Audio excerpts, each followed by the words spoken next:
Here we are.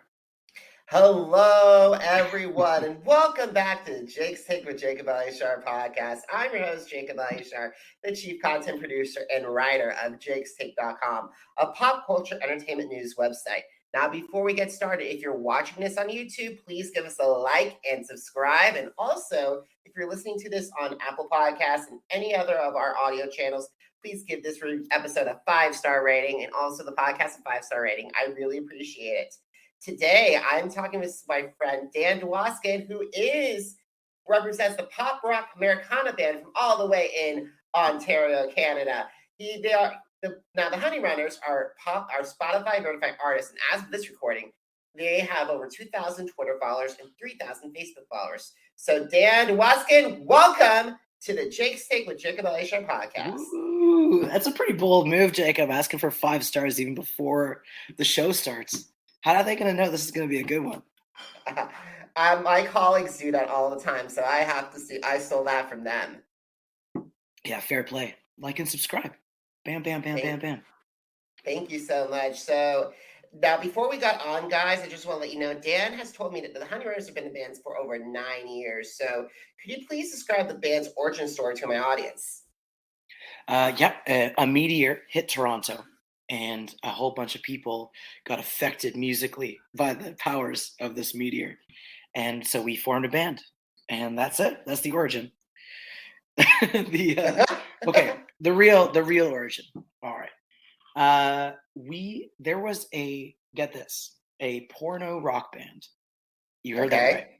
There was a porno rock band that was on Universal. Imagine Frank Zappa, but like dirtier.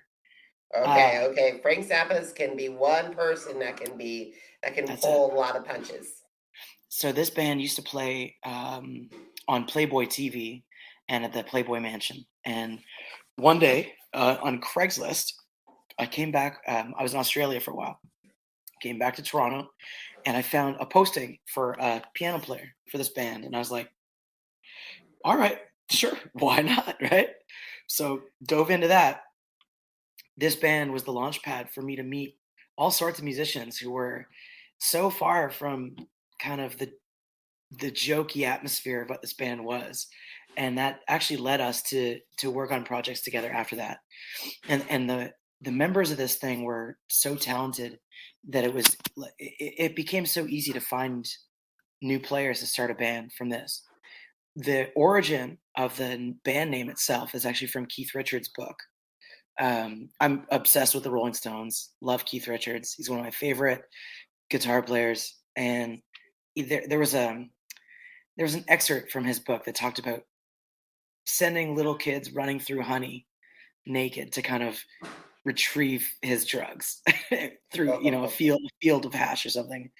And I thought to myself, all right, that's a pretty dark, unique band name. So I pulled that from there. And I mean, because we're in the day and age where it's like it's hard to find a good band name. You know what I mean? Like, we've got some pretty weird bands out there now just because people couldn't like brand themselves. So anyway, that's where the Honeyrunners came from. And that's it. That's our origin story for you. Awesome. So I want to give you I do have a Rolling Stones connection because I had Sasha Allen, one of their great backing vocalists, on earlier this year, and boy, what a voice. So she was telling me about, and she was doing the Havana Nights thing when they performed in Cuba. So it was a really good show. Did you watch the what's that one? 20 Feet from Stardom? I didn't. I've heard of it, and Mary Clayton. Mary Clayton. I got to. Features Darlene Love, Mary Clayton, Judith Hill. Yeah, I agree, and I watched a clip of about Mary's origin. I'm like, wow, she got up from the middle of the night and recorded that. Yeah, man, that's rock and roll. You got to be ready. All right, so let's talk. We're here to talk about the Honeyrunners, not the Rolling Stones. Absolutely. All right, so besides the Rolling Stones, who are the Honeyrunners' music role models, and how do they enhance the group's sound? That's a good question. Current or old? Both. Both? All right. Let's start with the old and we'll go to the current. as a vocalist and a keys player, I came up learning how to really write songs, listening to the Beatles, like everyone else in the world right now, you know. But I also learned keys chops from Ray Charles, and I take a lot of cues from singers like Aretha Franklin and Etta James, and old blues like Bo Diddley and Buddy Guy and Keb Mo, and like I kind of started with old blues and I worked my way up, kind of blues, gospel, rock and roll, punk, jazz, pop, the whole thing. As I was growing up, another really big influence on me was Led Zeppelin. Just for the whole dynamic of the band itself, that such unique players. And it's funny because people build them as rock and roll, which they are inevitably, but you listen to something like Going to California, and that's folk music. That was genre bending. And the rest of the band, my partner in crime, my bass player and singer and also a producer of the band, Guillermo Subauste, is Peruvian. He grew up in Lima, so he actually had a hand in starting the Lima punk scene, like the whole thing. He had a big hand in that. That's a kind of a longer story for another day. I totally agree, but that's an incredible accomplishment. Oh, absolutely. So you've got, I'm kind of foundations in rock and blues and folk. He's, punk, rock, and electronic kind of stuff. Our drummer listens to a lot of kind of like funk and soul and Dixieland, a lot of like New Orleans influence, like Dr. John and Stevie Wonder. And same, our guitar player is like pure soul. His name's Conor Gains. And Conor is, he's got his own solo project going now. And the guy just sounds, he's got an incredible voice. So that's old influence. We're talking, Rolling Stones, Beatles, classics. The not so old stuff. We're looking at, I'm a huge fan of Billie Eilish, just for production standpoint and performance. Leon Bridges, Nathaniel Rateliff. I'm obsessed with the Lumineers. They just got me. The first album was like, it's okay. Album 2 and 3 from the Lumineers just like sucked me right in as a songwriter. It's phenomenal songwriting. And I have a playlist. I'll send it to you after this. I have a playlist of all the stuff that I'm like currently obsessed with. And a lot of it is new music. Awesome. I gotta say, but I gotta give Billie Eilish and Phineas credit though. They've done a lot in the past 5 years.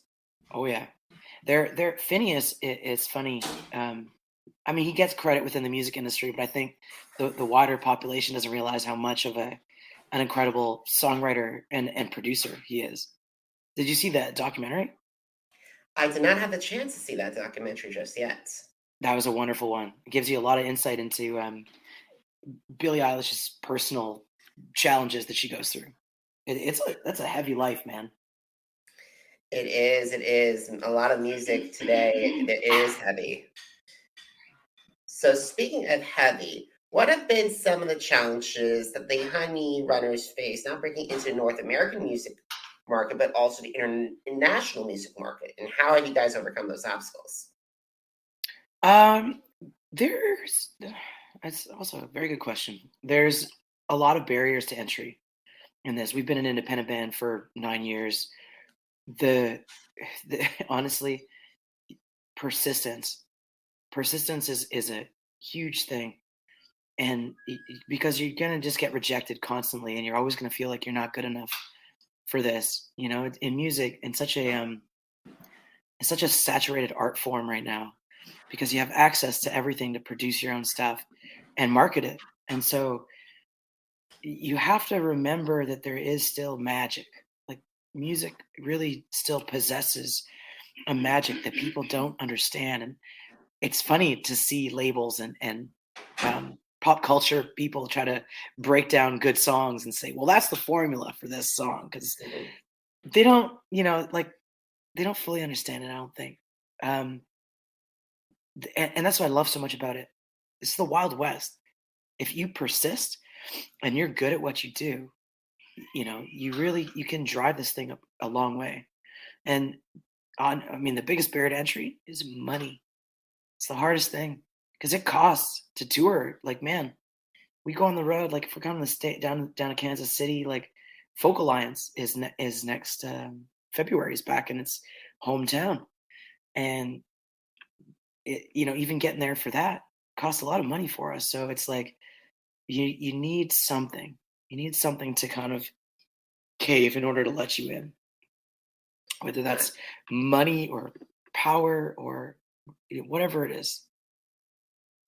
I totally agree. It's definitely is a roller coaster axis, because the thing is, I'd rather go on my own pace and be like some of my role models, media role models, like Regis and Barbara Walters, and they lasted up until their 80s. So I'd rather see me doing this for a long time instead of seeing my colleagues like fizzle out after 5 years.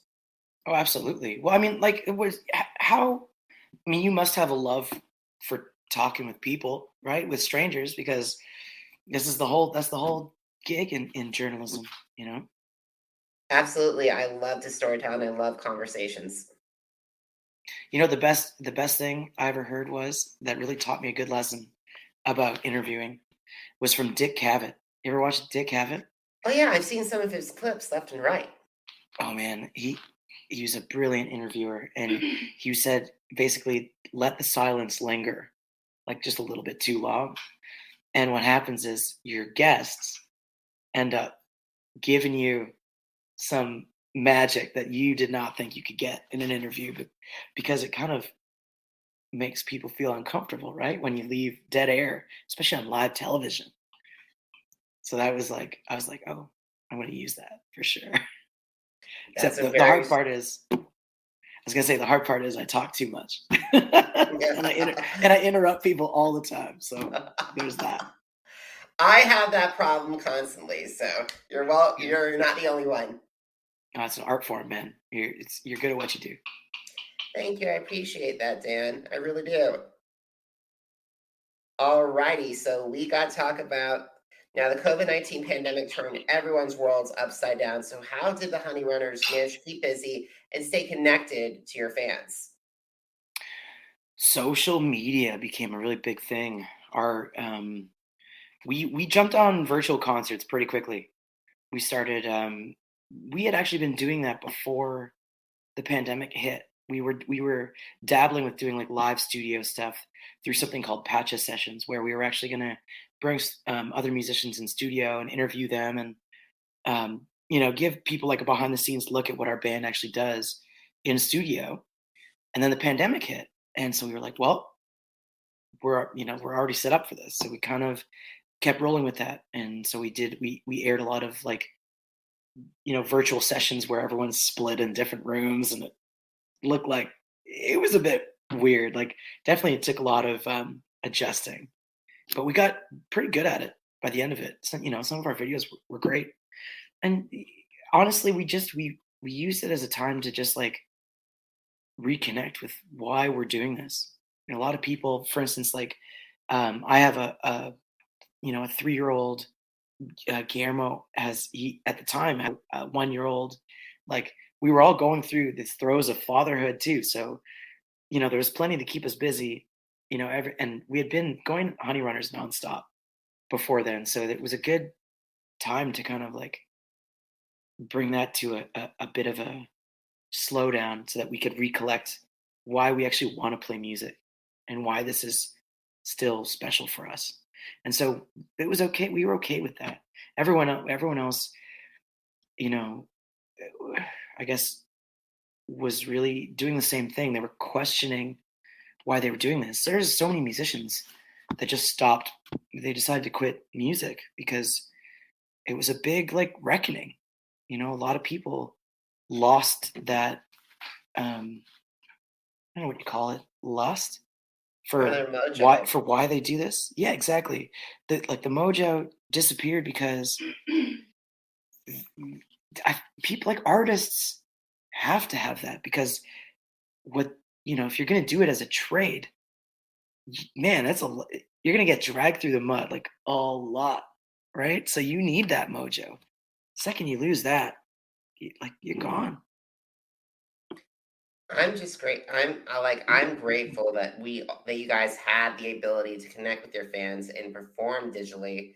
And Yeah, also with me, I had the opportunity to connect with people I never thought I would connect with again through podcasting. So this was great. The last year, even though even though it was a curse, it was considered a blessing. And one of the biggest blessings happened when my nephew Nash Carey appeared. amazing. Congratulations. Thank you so much. So I want to talk to you about, because I was on your YouTube channel and I saw that you guys performed your very first live show at the Empire Theater for the first time. We And did. you mentioned that you admitted during your performance that it was the first time that several members of the band performing live music in a long time. So what did performing at the Empire Theater mean to everybody? That was such a cool moment in time. We haven't even released that yet. We'll probably do like a live stream of it, but basically with moments like that on a big stage when you get like 11 musicians and 9 cameras and like a whole crew like for lighting and stage setup was really more about capturing that moment in time. It was about walking away with that, knowing that like these guys hadn't played music together in like 2 years, and it was just felt so good to have them all on stage together. Like we've never played with an 11-piece band, so getting people with the lights and the stage and the cameras, and we played the first song and we giggled after the first song because it was just like so much power and it felt so damn good. So we do that because all you can do is just take a snapshot of that moment and just move on. You know what? I like that approach for music because I don't think that you can really hold on to these moments. So it's important you capture those things when you can. I totally agree. I totally agree. It's important. Like I can definitely feel for like for all the Broadway performers and like this, and also all of the people who do television when they first came back after a long hiatus. Yeah, man. Like you better be sure that the cameras are rolling when things like this happen. Otherwise, it just gets lost to time. You know? All right. So speaking of time, we got to talk about your album. Everything is on fire. Can you describe that album to my audience? Yes, this album is kind of an Americana tinged folk rock pop wonderland. It is a mashup of all the things that we have been working towards for the better part of 9 years. The reason that we called it Everything is on Fire, and to be like, we actually named this thing pre-pandemic, like way pre-pandemic. We had a lot of these songs wrapped and titled and everything's ready to go. So the first time we were going to release this album, um, Australia was on fire and LA too. And so we were like, oh, I don't know if this is a good time to do this. And then we waited a little bit. We polished it up, went back into production, and we produced the hell out of this thing. This is just Guillermo and I just did this, the two of us, with a lot of help from a lot of guest players in studio. It was a really interesting scenario, and so we had the time to really get into the mix and get obsess over the production. And like, if you listen to this album on good headphones or on vinyl, this thing is a masterpiece of production. We're very proud of it, and it's every song really. We had about 40 songs that we culled down to 9. So Wow. a lot of stuff didn't make it to the cutting room floor, and but these 9, like when we play these live, it really makes us happy to play because we know that we chose the right ones, and that it really does tell a story about what we were going through at the time. A lot of this album is about fear and anxiety, and it's ironic because it really hits home now when I listen back to it after having gone through this last year and a half of pandemic. I listened to the album and we're like, damn, like this translates. It's not just something that we were going through before this, and so that's kind of makes us happy that it's so universal. um yeah, I guess. How's that? How do I do That's that? a great answer. That's a fabulous answer. Excellent. And I cannot wait to hear this album. And I gotta talk about songs because what attracted to me to your music was your songs. And when I heard mixtape, I was blown away. So can Awesome. you Thank please you. describe that song to my audience and the story behind it? Oh, yeah, absolutely. Mixtape was a funny one. We wrote that one earlier on, and that was an exercise in simplicity because we don't write a lot of straightforward pop songs, even though we kind of get billed as pop. We really mixtape was kind of came around from Guillermo, who laid down a really heavy duty drum and bass beat to that song. So you've got the it's like I don't want to sing it for you, but so the bass is like doom like doom doom doom doom doom doom doom, like it's really a driving rhythm, and the drums it's doing this crazy 16th thing. So it's like and you got that going throughout the whole song. And so what we really tried to do is then slow down the lyrics so that you had a nice juxtaposition between the two. And these really we were listening to a lot of this is funny, the influences for this one: Taylor Swift, War on Drugs, Mark Knopfler, Bruce Springsteen, and maybe a little bit of like Bob Dylan. So and Bowie. So that this whole song, we were kind of searching for hooks and writing in studio, and this thing started to really take shape, and we had to really wrestle it into place. But once we did, oh my God, man, it was the first real like pop song I feel like we've ever written, and it felt good. People have been really gravitating towards it on like radio and on social right now. That's amazing. And I want to talk to you about another song because Ghost, oh my God, the shades of Rolling Stone's Sympathy for Devil. And then at the beginning, Yeah, I heard the shades of Valerie from Amy Winehouse. cool, nice. From That the was you a, mean from the that's, drums, like yeah. the old stomp clap. Oh, yeah. That's the best. That stuff like that, you got to be gentle with that in production, just so it doesn't drive people crazy. But I think we kind of towed the line. That song is so fun to play live because that's like straight up New Orleans with a little bit of like almost like. Do you listen to a lot of like Creedence Clearwater? A little bit, a little bit. So John Fogerty. Yeah. So that one's really really the chorus kind of came from that place where we needed to go from a fast groove into like a deep pocket, and like again live with horns, and like when you get to the bridge of that song in Ghost and you get the horns going ba-na, ba-da-na, ba-da-da-da-da-da-da. It's crazy, man, how much is happening at that moment. And yeah, Guillermo, like he mixed it so well, like there's hundreds of layers but there's still somehow manages to be space in that one. It's great. I gotta say, what I love while we're talking about that of like different movement and everything. But when I listen to Bones, that a cappella opening before you hear the entire orchestra, before you hear the entire band, whoa, Just gets you. You yeah. got to hear it live, man. You got to come hear it live. You got to come to Canada. Maybe we'll come to Kansas City.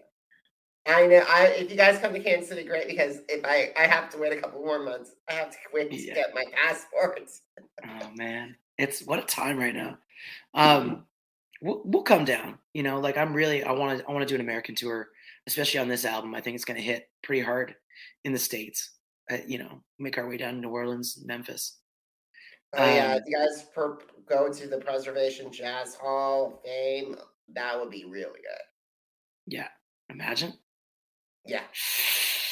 All That'd be right. exciting. So, how about we talk about Under Your Control? As of this recording, is your most streamed song on Spotify? Yeah. Do you want to hear the backstory of this one? Oh yes. This Under Control's got some of my favorite lyrics. One of my favorite lyrics from this song is, "If home is where the heart is, then you must be homeless." And that's just That's like that's a that's wow. a real slap in the face. Oh yes. There was, I don't know if I've told the story on stage. I don't know if I ever told it on video. So here you go. there was a critic that came to a show of ours, and he worked for Now Magazine, which in Toronto is a big publication. It's That's the basically like free the one. Rolling Stone. Yeah, Now Magazine, it's more like citywide, but it has a pretty big audience. And so the thing with Now is you really you really want the coverage. It's just good advertising for the band. And one night we were playing this prestigious venue here. It's called Horseshoe Tavern, and we were playing with like a Motown review band from Detroit. And we're not really Motown; we're more like rock and roll, but we fit the bill. And we were playing also this pop band open up called Mono Whales, who are getting huge now. Anyway, this guy came from Now, and we didn't know he was there. But the next morning after the show, this promoter calls me and he goes, "Hey man, I'm still in bed." And he's like, "Hey, don't worry about the review in Now Mag. Like, don't worry about this guy." And I'm like, "What?" And it's like, I went online and I read this review, and it is a takedown. He just he goes out of his way to just slam the band. Like the guy just clearly just hates straightforward rock and roll kind of shtick. So that was our first Now review, and it was just awful. It's one of those things you want to frame on your wall and put it up there to look at it and be like, that's the one. And so Under Control was a response to that critic. And so the whole song I guess it was kind of about critics in general, where it's music, they feel they have all the control because they, have a byline in a newspaper. And by no means do I love critics. Critics are what makes us happen. But but when they go out of their way to just slam you, it feels awful because you spend all your time creating this music out of a place of love, and all your time booking these shows, and you put all this work into it. And it's imagine you did that for a painting and someone just nah, hate it. It's harsh, man. But you gotta have thick skin. So the best thing we could do is write a song about it, and then have that song be our most streamed song ever, right? And I think you proved that critic wrong with the streams. God, I hope so. I hope he sees this. Yeah, I admit sometimes I do. I was inspired by Simon Cowell for critics when American Idols was back in its heyday. So yeah, but that's his whole shtick, though. When you see Simon Cowell, you're like, he's gonna slam them. And then when Simon says something nice about someone, that's when you're like, oh damn, they must be good. Yeah, I actually had the privilege of talking with him twice this year, just for Nice. for a quick virtual news for a virtual one.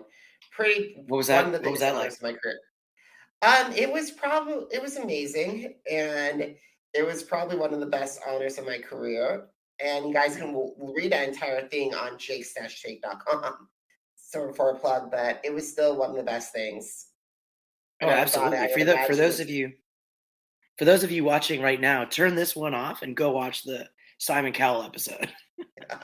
Oh, sorry. It was only for print, unfortunately, my friend. They can double task. Yeah.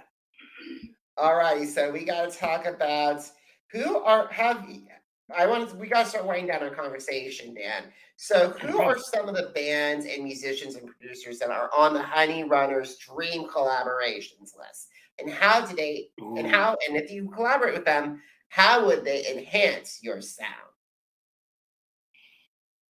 Okay, well, that's a great one. I love that. I think Brittany Howard, Alabama Shakes, she's top of my hit list. I want to write a song with her and Yola and Brandy Carlisle. That's and then I want to steal James Brown's old rhythm section, the JBs, the inventors of rhythm. Who else? I want to. Do you know Bahamas? You ever listen to a band called Bahamas?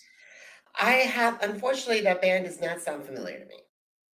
They're great. He's a Canadian guy. His name's Afy, and he's just wonderful music. He started under the banner of Jack Johnson's label, Brushfire Records, and he was just really just a great songwriter and a complete tone wizard. as far as production, I would want to pair with him, and I want to pair with Justin Vernon from Bon Iver. And then if I can like get a third one in there, just like produce a track, it'd be Kanye. Get like Kanye, Justin, Athey. Oh my God, that would be incredible to see what Kanye would do. But I gotta say, Brittany Howard, oh my God, your vocals would go insane together. And Alabama Shakes too. Yeah, and that just like Alabama Shakes. Yeah, I'm just like imagining right now, you guys plus Alabama Shakes, great concert.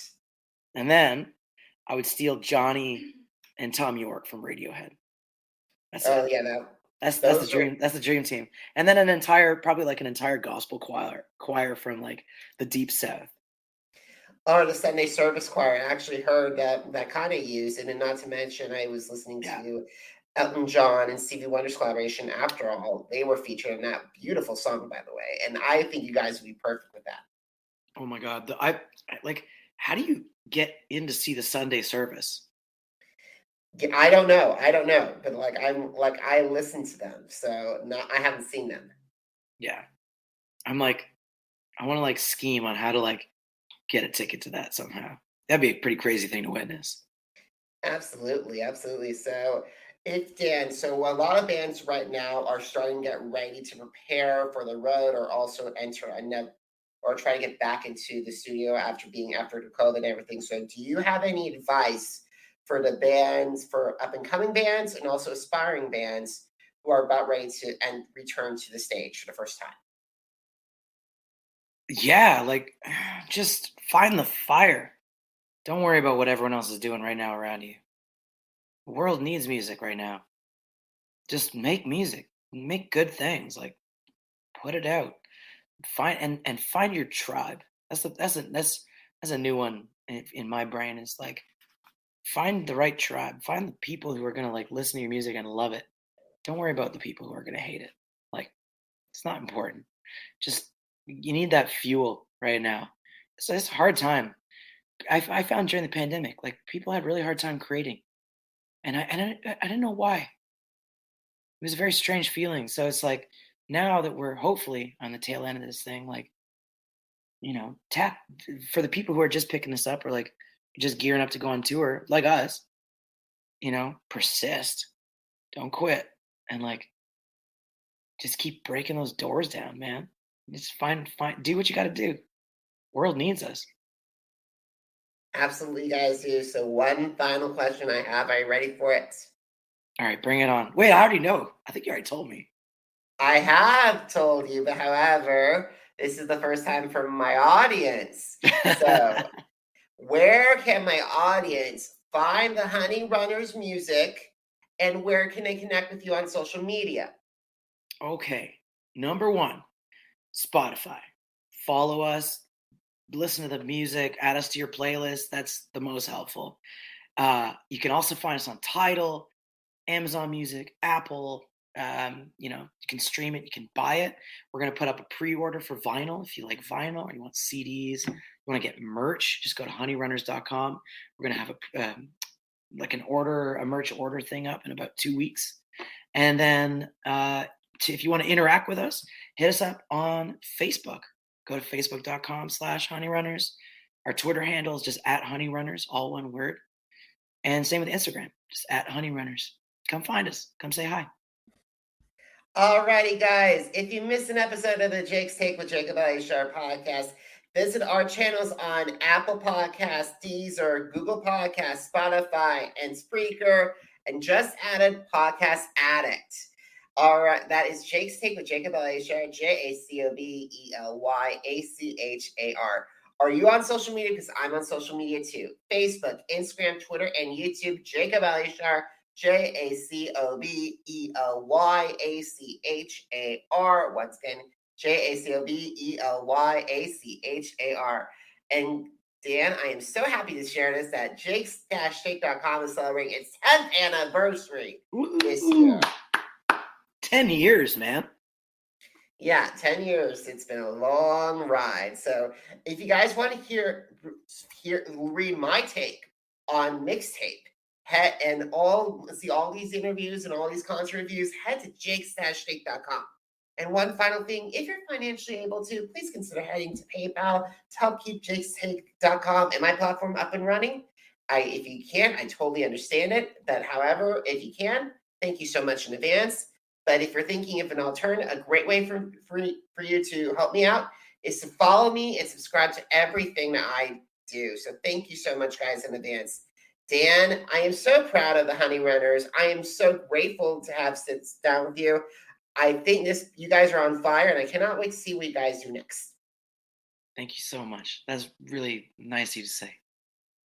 All right, guys, thank you so much for listening, and thank you so much for watching. Until next time, have a great one, everyone, and thank you so much for tuning in.